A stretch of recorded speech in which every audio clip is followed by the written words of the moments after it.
Okay, so what I'm doing is I'm actually going to bring the animal out to give it a physical examination, which we do on a very regular basis. As zookeepers, all of our animals every day, we keep very close eye on them medically and as far as their behavior, just making sure that they're very healthy specimen because in the wild, animals will actually try to hide anything that is wrong. So it's very important that we figure out what that is. So I'm going to have a good look at her first of all, underneath.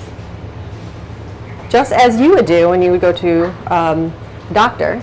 Make sure everything's looking healthy. Eyes are bright, nose is clear, mouth is clear, her vent is clear. Okay, so now we've looked at her, so she's quite healthy, happy with that. All the scales look great. She feels good. We look at her body condition, just like with other animals, even just like with humans, making sure she's the right weight in captivity.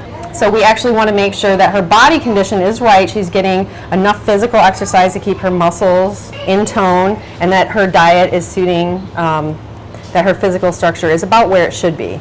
And then also we can keep track of her weight very closely and make sure that she's right on par.